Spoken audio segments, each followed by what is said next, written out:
This pamphlet is a sample of communist propaganda. It is published by an organization officially cited as a communist front. It is, at this instant, being distributed throughout the United States by dedicated hardcore communist agents and their dupes. This pamphlet and numerous others like it play a major role as artillery in one phase of the communist war to destroy our nation, a phase called by the communists Operation Abolition.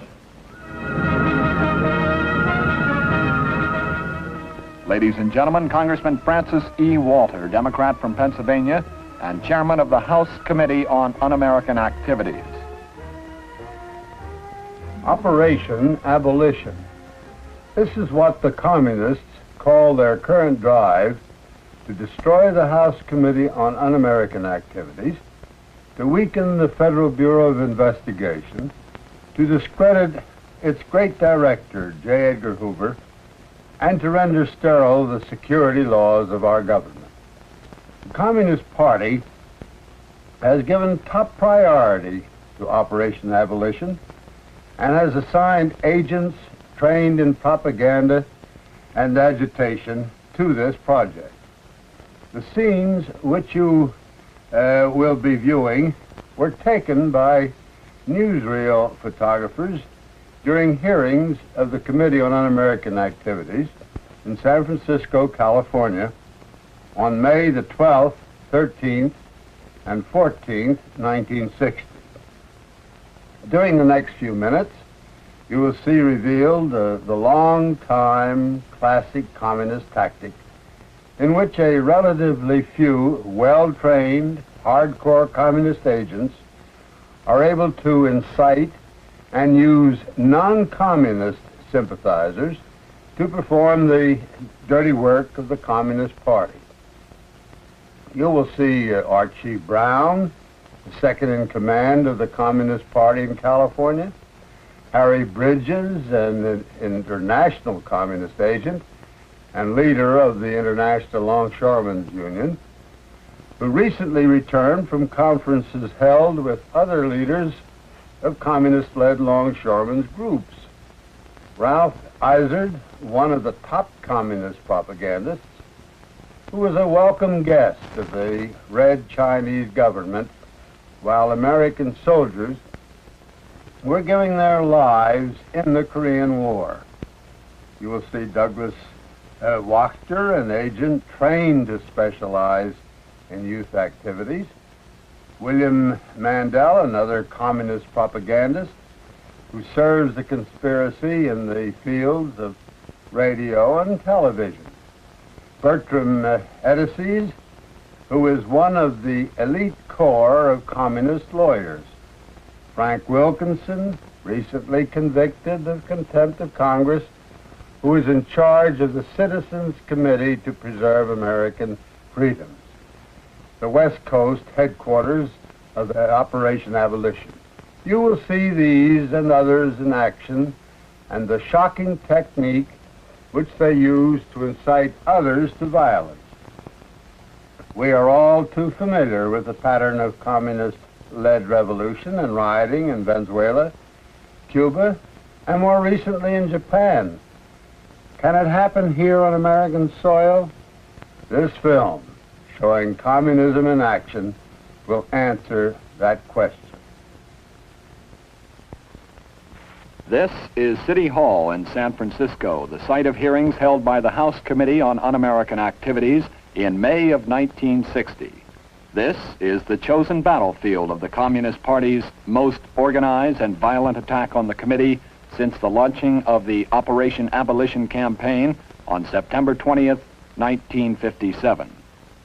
Congressman Walter, chairman of the full committee, designated Congressman Edwin E. Willis of Louisiana as chairman of a subcommittee charged with the investigation of Communist Party activities in the Northern California area.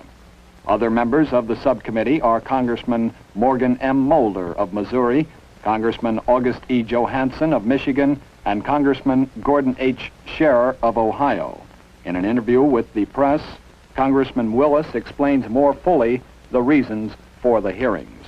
What we are here to do is to gather information as we are ordered to do by an act of Congress with respect to the general operation of the communist conspiracy, wherever it may lead. It's a mandate. That law has been on the books for probably over 20 years. We receive our appropriations and are ordered every year to maintain this general surveillance of the communist operations with the view of amending, improving, correcting laws having to do with our internal security. The Internal Security Act of 1950, Foreign Agents Registration Act, the Smith Act, and so on. This is part and parcel of our general studies of the machinations of the communist conspiracy. The communist apparatus activated its trained agitators and propagandists in the San Francisco Bay Area months before the scheduled hearings were to begin. The carefully organized protest campaign was climaxed with a student directive published just prior to the hearings on the front page of the official University of California student newspaper, the Daily Californian. The directive reads as follows. The Student Committee for Civil Liberties plans to picket the hearings today. It has issued a call for students to attend the rally and hearings and suggests that people laugh out loud in the hearings when things get ridiculous. That is the end of the quote. Among the communist leaders who had an active part in the San Francisco Abolition campaign and the protest demonstrations were Harry Bridges, whom you see here being escorted out of City Hall by police officials moments before the rioting broke out. Archie Brown, another longshoreman, played a major role in inciting the demonstrations against the committee. He is identified as the number 2 man in the California Communist Party and, admittedly, has been a party member for some 20 years. In the course of the 3 days of the hearings, Archie Brown had to be ejected from the hearing room on 3 separate occasions. Archie Brown was active in distributing propaganda pamphlets outside of the City Hall building. He had been subpoenaed by the committee as a witness. Another top communist agitator also subpoenaed as a witness was Merle Brodsky, whom you see here participating in the chanting and singing demonstrations immediately outside the hearing room. Merle Brodsky was ejected from the hearing room on 2 separate occasions for leading demonstrations while the committee was receiving testimony. Young Douglas Wachter, another Communist Party member, played an important role in the student riots. A sophomore at the University of California, Douglas Wachter was a delegate, together with his father, Saul Wachter, to the 17th National Convention of the Communist Party in December of 1959. The opening day of the hearings, Thursday, May 12, finds City Hall almost completely surrounded by picketers protesting the committee's appearance. Inside the building, the committee has reserved the largest hearing room in the city with a seating capacity of over 400 to accommodate an anticipated crowd. Upon request, the committee has issued nearly 100 passes to individuals representing various patriotic and religious groups, and the remainder of the chambers is filled with students, longshoremen, and the wives and relatives of subpoenaed witnesses. Officials admit spectators to the room's capacity, while others are asked to remain outside until vacancies occur. At this point, professional communist agitators in the halls begin leading the crowd in chants and songs while the committee attempts to conduct its proceedings inside. During the morning session, the student contingent, together with subpoenaed communists, succeeded in disrupting the committee hearings time and time again.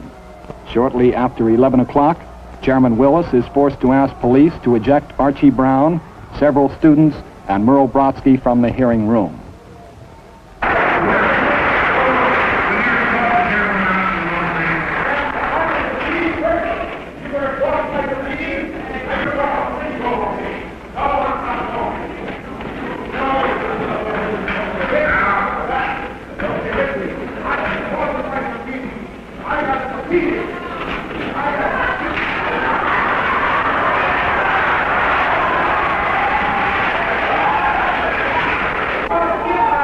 Why is she being put out, Mr. Chairman? You want in here?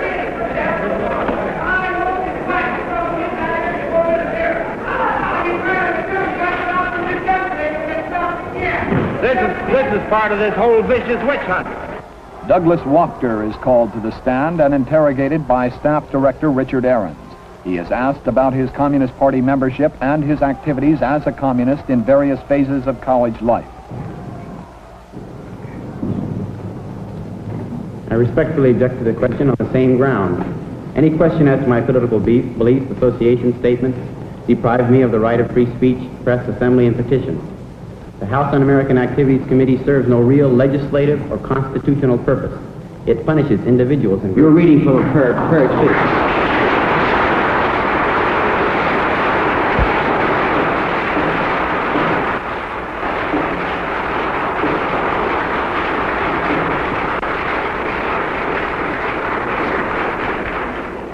You're reading from a prepared statement. That's all right. Let him answer the question. Continue reading it, please. It punishes individuals and groups for their political ideas and associations through public exposure and condemnation. Now, I'm sorry. You are refusing to answer on the basis of the First Amendment. Is that correct? I have objected to the question. It punishes individuals and groups for their political ideas and associations through public exposure and condemnation, often resulting in economic sanction.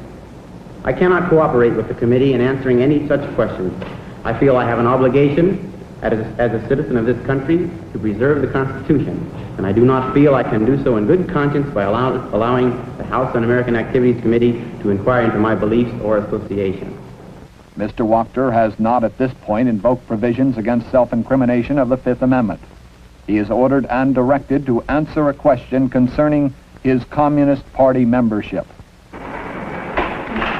I decline to answer that question on the grounds previously stated, and I also respectfully refuse to answer that question on the constitutional grounds that I cannot be forced to bear witness against myself. During the noon luncheon recess, a protest rally in Union Square attracts nearly 1,000 students and spectators. They listen intently as two San Francisco assemblymen and a prominent clergyman unleash bitter attacks against the House Committee on Un-American Activities.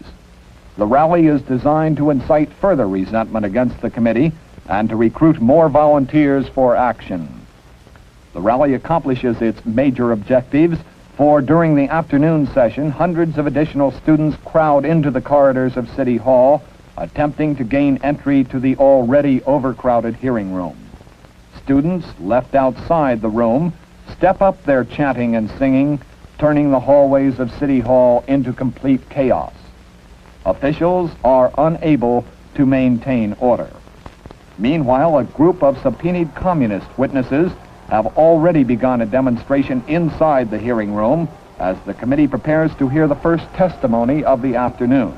Chairman Willis calls for order, but to no avail, and the members of Congress wait through the hostilities as a specially trained police squadron is called to the scene to attempt to restore order. From left to right, you see Communist Party members Ralph Izzard, Archie Brown, Salutarian Sweet, and Saul Wachter, all especially trained in agitation and incitement to riot. Set out for some witness tonight on the news of that. Next witness, if you please. Barbara Hartle, please resume the witness stand. We want a record, please.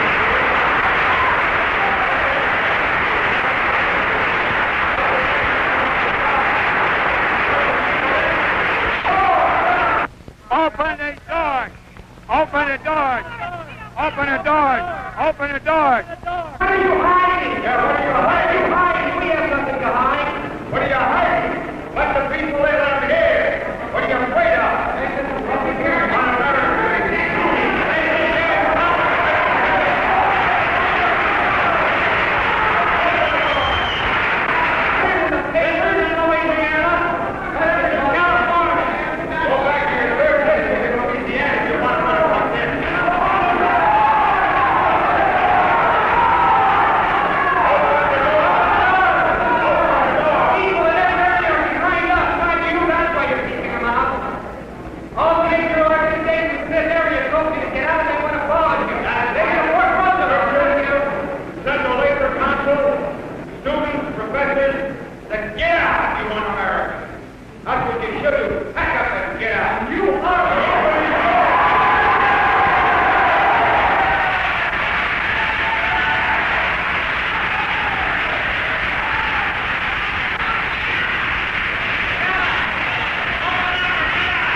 Where's the circus? Get out of town.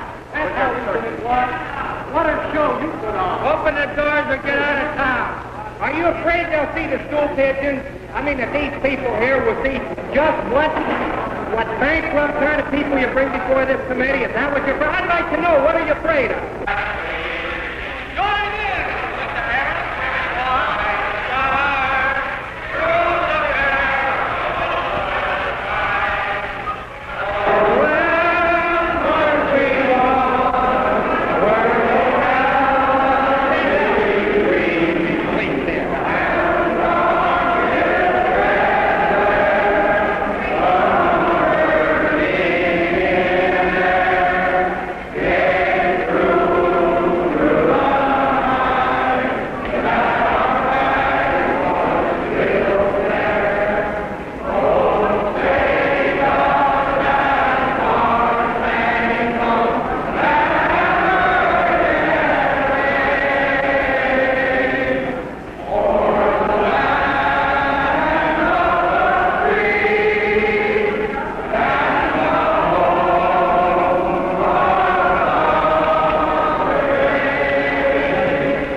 Open the door! Open the door! Open the door!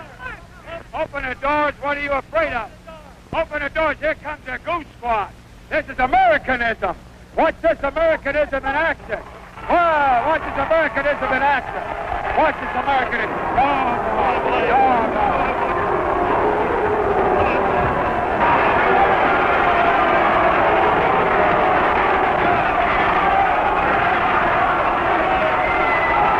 Upon request of Chairman Willis, policemen removed the resisting demonstrators from the hearing room. First, Archie Brown. Then, Ralph Izzard. Saul Wachter. Morris Graham. Merle Brodsky. Juanita Wheeler.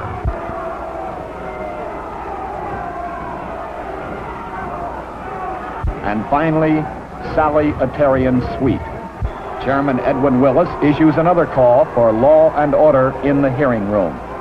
That these hearings have been conducted in a dignified fashion. The only urgent reason why the door is not open is this. In no courtroom in America are people allowed on the side aisle unless they order it. In no picture show or other public function are people allowed in the side aisle without being ordered. That is the only reason why this thing has been brought about. We were very patient this morning. We will continue to be patient but firm and decisive. Now, this thing was brought about by disorderly conduct this morning. On the second day of the hearings, Friday, May 13th, loudspeakers are set up across the street from City Hall in an attempt to alleviate the crowds trying to gain entrance to the hearing room. Nevertheless, hundreds of students, longshoremen, and spectators crowd into the City Hall building as picketers continue to demonstrate outside the building. Officials admit over 200 of the crowd to the hearing room until it is once again filled to capacity.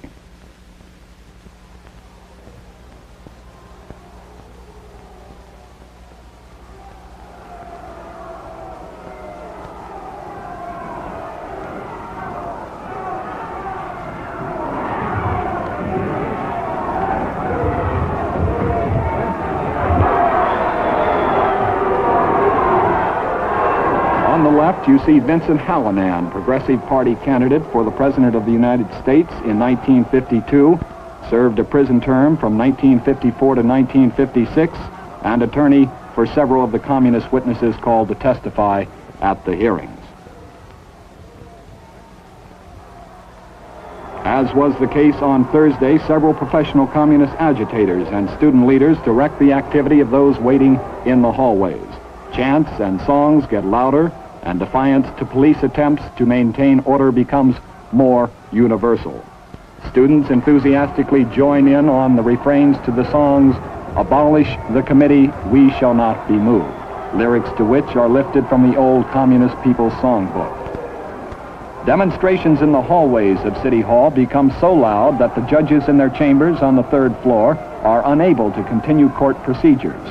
During the morning, the judges give orders to the sheriff and police officials to remove the demonstrators from City Hall immediately. As pamphlets continue to be distributed among the demonstrators, police officials once again warn the students and agitators involved that they must be quiet or the orders of the judges will be enforced. The police warnings are met with jeers and boos and renewed chanting and renewed singing. Finally, during the noon luncheon recess, the judges in their chambers give official orders now to remove the demonstrators from City Hall. When an attempt is made to carry out the order, the crowd responds by throwing shoes and jostling the police officers. When one officer warns that fire hoses will have to be used if the crowd does not disperse, the demonstrators become more and more unruly. One student provides the spark that touches off the violence when he leaps over a barricade, grabs a police officer's nightstick, and begins beating the officer over the head. As the mob surges forward to storm the doors, a police inspector orders that the fire hoses be turned on. At this point, leaders of the group give orders to resist police enforcement. The crowd, now in open defiance of law and order, begins singing once again, "We shall not be moved." Riot squad police reinforcements arrive on the scene and are met by boos and jeers from the rioters. The communist agitators give new orders now to the students to sit down with their backs to the fire hoses and put their hands in their pockets after interlocking arms in what is described later by student newspapers as nonviolent resistance. Police, enforcing judicial orders to remove the demonstrators from the building, take the defiant students one by the feet and slide them down the wetted marble stairs of City Hall. On several occasions, the pattern of so-called nonviolent resistance is broken openly by defiant students. Those who had defied the law are taken to waiting police wagons and are hurried off to police headquarters, where they are booked on counts of disturbing the peace, inciting a riot, and resisting arrest. The communist and pro-communist press, of course, charge police brutality. Their press accounts of the rioting describe repeated incidents of policemen cruelly beating innocent students.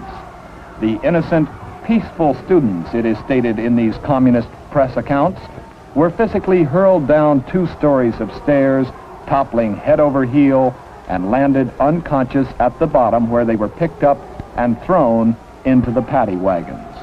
These films, taken by newsmen on the scene and edited only to the point of removing repetition, show a clear example of the lack of respect for truth, which is common practice within the communist propaganda press.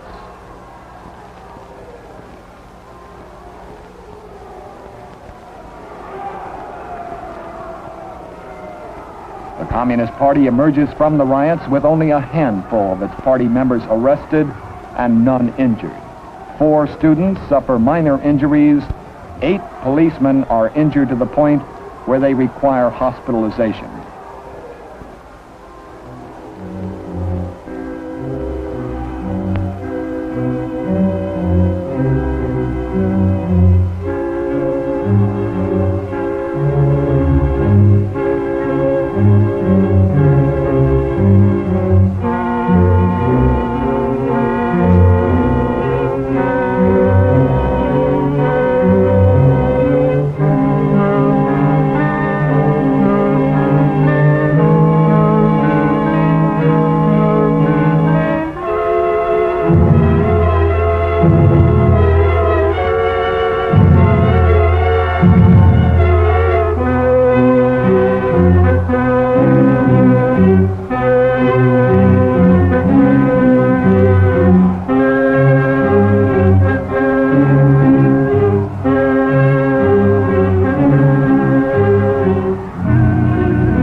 seriously hurt, 2 suffering heart attacks, and 3 are treated for deep cuts. Here you see Patrolman Frank Dunphy, aged 61, who suffered a stroke when he was knocked down by student agitators.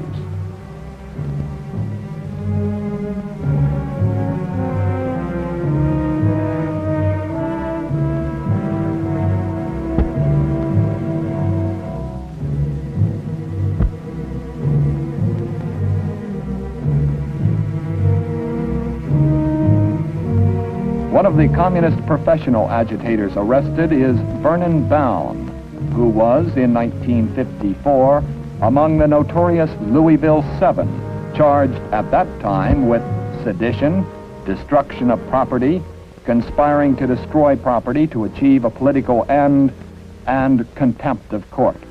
Douglas Wachter, the 19-year-old student leader, was another Communist Party member who was arrested. At the police station, the rebellious students appear to have lost a little of their blatant enthusiasm and defiance, for without the psychological stimulus of mass chanting and singing, the individual students seem somewhat conscious and ashamed of what they have done. No longer is there the air of defiance. The organized resistance has been changed into individual confusion. These young people have been duped into openly resisting and defying law enforcement, duped by a handful of communist agitators. Another congressman assigned to the subcommittee conducting hearings in San Francisco is Congressman August E. Johansson of Michigan. Congressman Johansson. The students whose activities you have just witnessed, whether they realize it or not, are, as I pointed out to them in San Francisco, toying with treason. They have been handpicked by the communists to do the dirty work of the communists. Perhaps this is the greatest danger of all. The pattern of communist revolution and insurrection throughout the world has been to indoctrinate and train dupes to carry the party directives into the field, while the communists themselves remain in the shadows. Through a careful propaganda and smear campaign, the communists are able to inject a few with the virus. The disease spreads rapidly among their friends and associates, and a so-called spontaneous movement suddenly takes form. From this point on, the communists are relatively free to sit on the sidelines, issue occasional directives, and watch as their desires and projects are fulfilled to the perfection of their wildest dreams. Among those arrested in the City Hall at San Francisco were a few trained communist agents. The others were the unwitting dupes of the party who had, in the heat of chanting and singing, performed like puppets, with the communists in control of the strings, even to the point of willfully and deliberately defying law and order. The communists have admittedly chosen the minds of our youth as a #1 area for their insidious attack. You have seen the evidence of their success. My fellow citizens, what you have just seen and heard is a challenge not only to the patriotic youth of our nation, but to every citizen who is determined that we shall maintain our freedom. You have seen 2 types of communist-inspired violence, one taking the form of mass challenges of authority and defiance of law and order inside a congressional hearing room, the other coming in the form of open rioting and physical resistance to law enforcement. A third type of communist tactic, common in the Operation Abolition campaign, is defiance by individual witnesses and their attorneys to the committee itself. Archie Brown, already ejected from the hearing room on 2 occasions, is called to the stand and sworn in. He asks the chairman to shift the lights. Esmond, turn off those lights, sir. Mr. Chairman, could we shift the lights a bit? Just shift them. Archie Brown, second in command in the California Communist Party, is a top West Coast agitator. Ironically, he is appearing as a witness in the hearing room of the Board of Supervisors of San Francisco only 6 months after he himself received some 35,000 votes as a candidate for that same board. He is asked by Staff Director Richard Ahrens to identify himself. My name is Archie Brown. I live at 1027 Brussels Street, San Francisco. I am a longshoreman. I want to state, Mr. Chairman, that, Your story on question and answer. I have something to tell the committee. I want to tell the committee. In response to a subpoena which was served upon you by this committee. My family is being threatened. Today in response to a subpoena which was served upon you by this committee. Mr. Chairman, I respect to suggest the witness now be ordered and directed to answer the question. I direct you to answer that question. Are you appearing today in response to a subpoena served upon you by this committee? Yes, it was served on me by this committee. And are you represented by counsel? That I am. Counsel, will you kindly identify yourself? George Anderson. Mr. Brown, where and when were you born? Mr. Chairman, I want to state that I direct you to answer the question. That's the only way we can proceed orderly. Well, I was subpoenaed here. You're under Where direction and to when were you answer born, the sir? question. I was subpoenaed here, and my Proceed family... with the next question. My Kindly family... give us, if you please, Proceed sir. with the next question. I was born in Sioux City, Mr. Iowa. Chairman, I respect to suggest the witness now be ordered and directed to answer the outstanding principal question. He's about to answer it. What is the outstanding principal question? The outstanding principal question is where and when were you born? I already said it. Give us then, please, a word about your education. As Archie Brown attempts time and time again to read a lengthy propaganda statement, he is repeatedly admonished by Chairman Willis that he must answer the questions of the committee and conduct himself in an orderly manner, or he will be removed from the hearing room for the third time. Under the rule of the committee, you may file that paper with our director at this time, if you wish to. I wish to read this statement. I want to read this statement, Mr. Chairman. How come that you're bridling me? I want to explain my position. All right, I want to.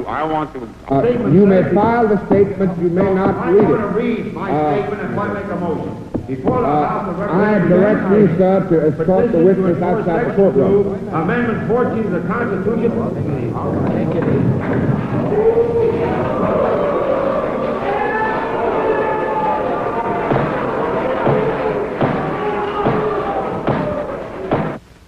Another defiant witness is William Mandel, an identified agent of the Communist Party who is employed as a radio and television news commentator in the San Francisco Bay Area. William Mandel is a top communist propagandist, serving the party in the underground areas as an instructor in communist training schools and operating for the party in public circles, posing as a respected newsman. He displays his bitter defiance of the committee in answer to questions concerning his Communist Party membership and activities.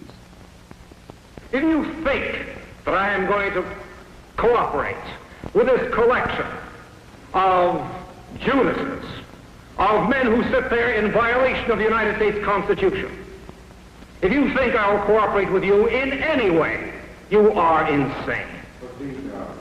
Now, sir, will you be a lecturer?